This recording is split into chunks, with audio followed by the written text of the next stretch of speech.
최근에 그 뭐 자산가 집단도 많이 늘어나고 네네. 실제로 제가 뭐 그 최근에 신한은행에서 발표한 부동산을 보고서 그것도 보니까 네네. 사실 이제 자산가라고 하기보다는 일반 사람들도 자산을 많이 늘려가는 그런 좀 추세이긴 하더라고요. 네네네. 많이 다르게. 네. 그럼 당연히 이제 뭐 상속이나 증여 관련해서도 뭐 관심이 많아졌을 것 같고 네. 일반적인 이제 자산가들만의 점유 그 뭐라고 해야 되나요? 네. 그 자산가들만 점유하는 그런 건 아니니까. 네네. 현장에서 보셨을 때 네. 선생님께서는 이런 의견에 네, 동의를 네. 하시는지. 사실 자산가가 뭐 예전보다 많이 늘어났다기보다는 솔직히 제가 보기에는 재산이 그냥 늘어난 거죠. 그냥 네. 이게 재산 가치가 엄청나게 늘어나서 뭐 최근 몇 년간 부동산도 엄청나게 늘어나서 그래서 이제 자산가가 늘어난 것처럼 보이고 비율 자체로는 좀 비슷하지 않을까 싶은데 네. 그런데 이제 좀 문제는 세금이 이제 멈춰 있는 거죠. 20년 전의 세금 기준을 지금까지 적용을 하고 있으니까 그래서 오히려 세금을 많이 내는 사람들이 많고 그래서 자산가가 많이 보이는 거죠. 그냥 사실 저는 그래서 오히려 자산가가 늘어났다기보다는 세금이 늘어난 거죠. 결론적으로는. 네, 네. 세금이 늘어났다는 거는 네. 어떤 의미죠? 그러니까 예전 기준으로, 그러니까 20년 전 상속세, 증여세 기준으로 현재 부동산에 대해서 과세를 하고 있으니까 부과를 더 많이 하게 돼버리는 거죠. 네, 네. 재산 기준 자체가 아마 제가 찾아본 게 20년 전에 서울 아파트가 한 1억, 2억 정도였을 거예요. 근데 지금은 뭐 서울 아파트가 한 10억 정도 되니까 그때 상속세 기준도 10억 이상이었거든요. 배우자가 있으면.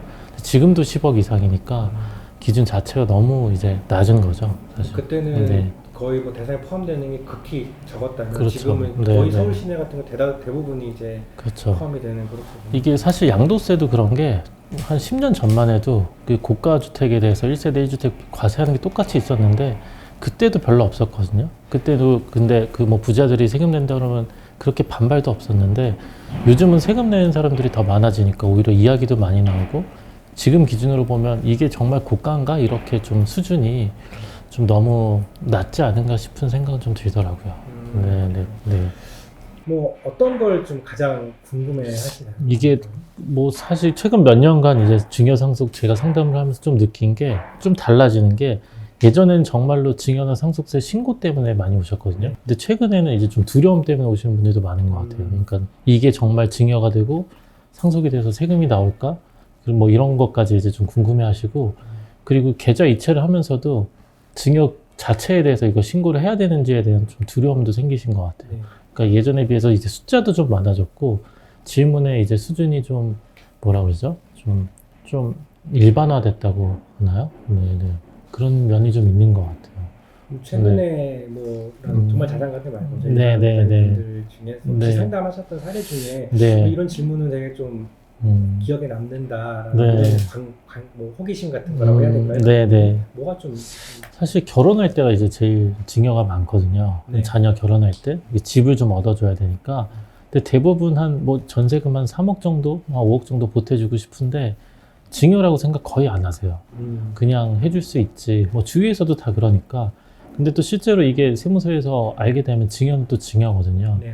그런 것 좀 많이 물어보시고 그리고 계좌 이체한 거 이제 서로 자녀랑 부모님이랑 계좌 이체를 꽤 빈번히 했는데 괜찮을지 걱정을 좀 많이 하시더라고요.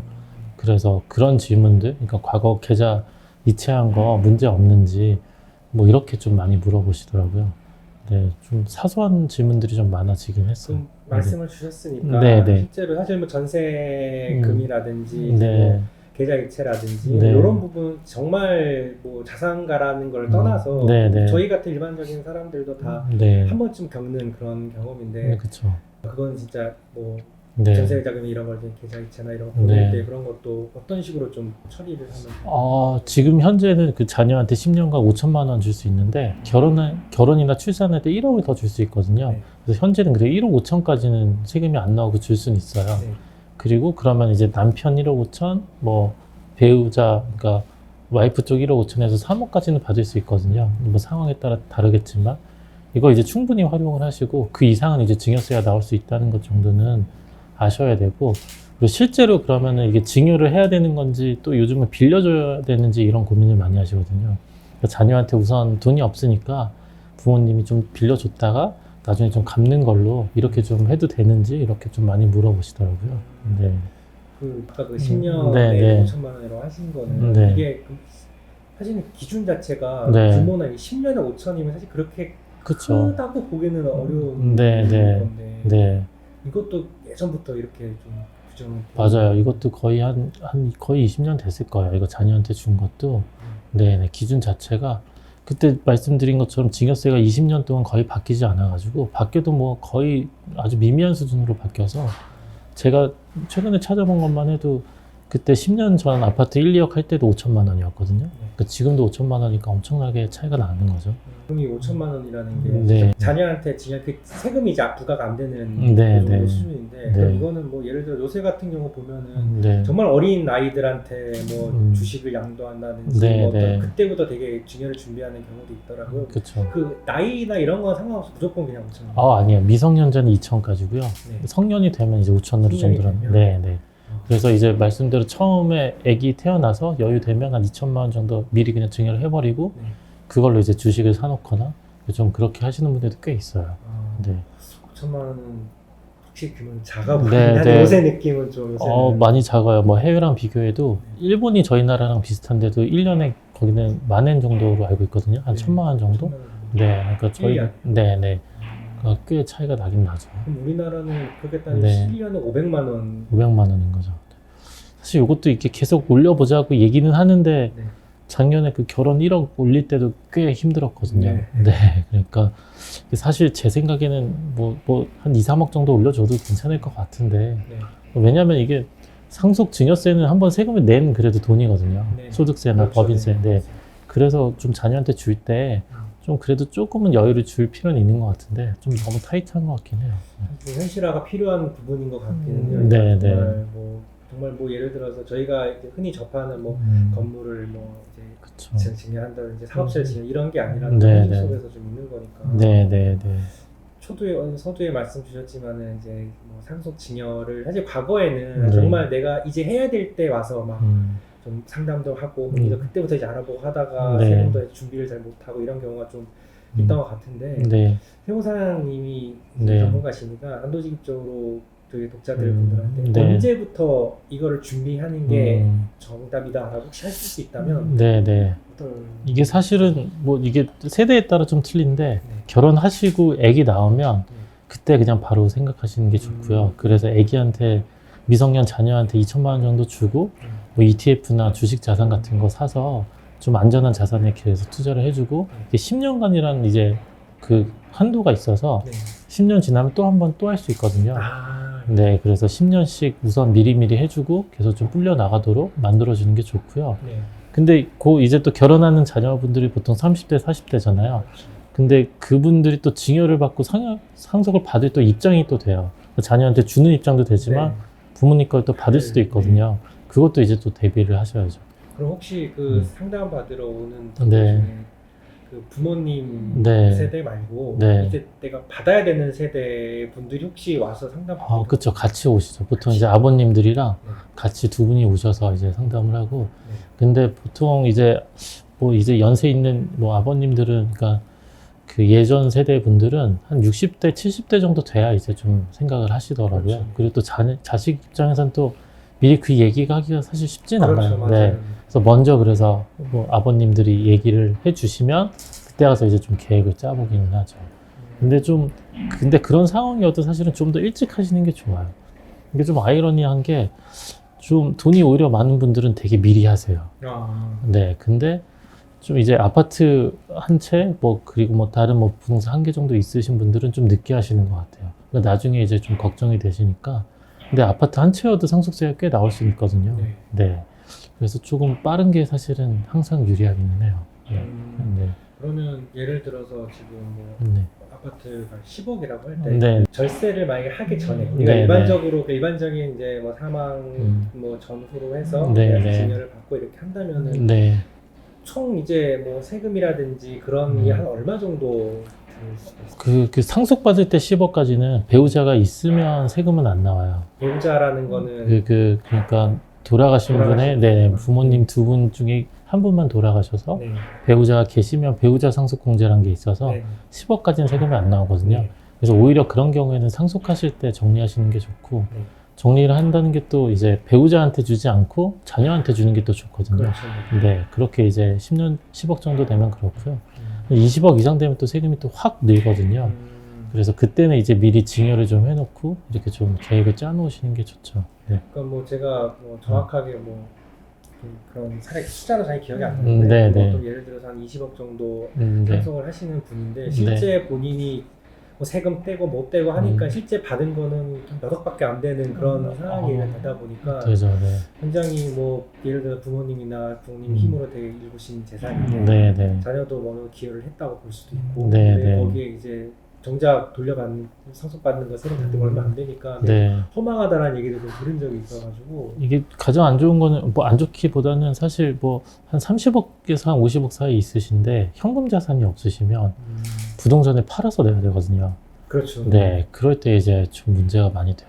실제로 집 네. 한 채를 상속받는 상황인데 세금이 없어 그 집을 파는 경우도 있다고 저는 맞아요. 네, 네. 했거든요. 팔거나 아니면은 국세청에 담보를 제공하고 한 15년간 나눠서 내야 되거든요. 그것도 또 이자를 내면서 나눠내야 돼요. 네. 그래서 좀 힘든 상황이 생기니까 네, 그런 경우가 좀 가장 힘들긴 하죠, 오히려. 그 말씀 주신 그런 사례는 사실 요 최근 들어서 좀 많이 아, 발생하는 맞아요. 경우가 네, 네. 이제 뭐 세금도 꽤 많이 올라가서 사실 뭐 어떻게 생각하면 되게 고마운 일이긴 한데 뭐 위에 선대들이 뭐 재산을 물려주시는 거니까 근데 또 거꾸로 보면 세금이 또 꽤 세긴 하거든요. 또 당장 그리고 현금성 자산이 필요해서 네. 네, 그래서 보통은 제가 상담을 하다가 통장에 있는 돈이랑 보험금 나오는 걸로 충당이 되면 그래도 괜찮은 거고 부동산까지 건드려야 되면 이제 조금 더 이제 심각한 거죠. 네, 네. 좀 또 관리가 더 많이 필요한 거고. 네, 네. 그 건물을 네. 상속하는 네. 제 주변에 이제 그 토지를 네. 상속받는 분이 계시는데 네. 그 토지 상속하는 과정에서 네. 뭐가 좀 되게 얽혀설고 이게 뭐 미리 상속을 받은 게 아니라 네, 사실은 네. 뭐 사망이나 뭐 상속이라는 게 뭐 계획된 것도 있지만 네. 계획되지 않은 부분도 있으니까 네, 네. 이게 사실 요새는 이제 뭐 땅을 실제로 구매해서 이제 좀 증여하는 그런 분들 어떤 좀 네, 네. 있고 네. 뭐 어떤 좀 차이가 있을까요? 어떤 뭐 토지를 이게 뭐 증여 쪽에서는 예전에는 좀 차이가 있을 수 있었는데 이게 뭐 아파트는 근데 우선은 증여할 때 가장 중요한 게 이게 얼마인지를 정해야 되거든요. 매매야 이제 서로 주고받는 금액이 있는데 이 물건들은 얼마인지를 정해야 돼서 근데 아파트는 매매되는 게 많아요. 옆에 동이나 뭐 옆집이 팔린 거 이제 참고해서 그걸로 시세로 만들거든요. 근데 건물은 또 그런 게 없어요. 그래서 보통은 예전에는 기준시가로 했었는데 기준시가라고 하면 뭐 건물이 보통 한 50억짜리면 기준시가가 한 20-30억밖에 안 나오거든요. 그러니까 세금이 꽤 많이 줄은 거죠.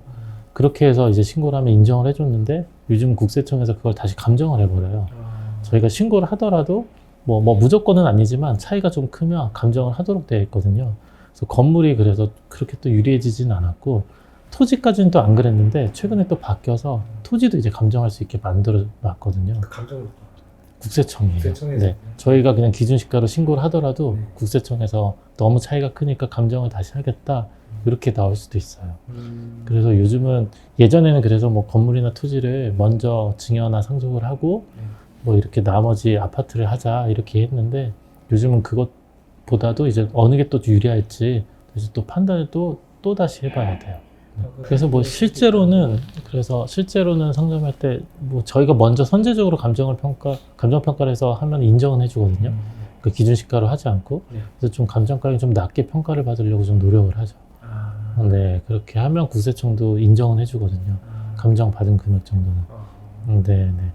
그 아까 뭐 이제 아파트도 있고 여러 가지가 있지만 이제 부동산과 그다음 현금으로 이제 비교를 해서 지금 뭐 세무사 분들 찾아와 상담 받기 전에 본인들 스스로 그 두 가지 물건에 대해서 좀 미리 좀 절세 관련해서 이렇게 준비를 할 수 있는 게 있다면 어떤 게 있을지. 우선 근데 이게 증여나 상속이 세금이어서 사실 꽤 복잡하고 어렵거든요. 그렇죠. 증여세는 좀 간단한데 용어 자체가 좀 어려워서 제 생각에는 그 물건을 우선 들고 그 적어도 한 번 정도는 상담을 받아보시는 게 그러면 이제 어느 정도 이제 어떻게 해야 되겠구나는 이제 좀 윤곽이 생기거든요. 그래서 한 번이라도 이제 좀 전문가들이랑 한번 이야기를 해보시는 게 좋은 것 같고요. 뭐 근데 요즘 또 많이 아세요. 이게 뭐 2천만 원 정도 미리 증여를 할 수 있다는 것도 아시고, 그래서 자녀한테 미리 계좌 통장을 만들어줘서 그걸 어디에다가 투자를 해야 되겠다 이런 것들도 많이 아셔서. 근데 이게 빨리 넣는 게 사실 유리하거든요. 무조건 유리하거든요. 네, 네.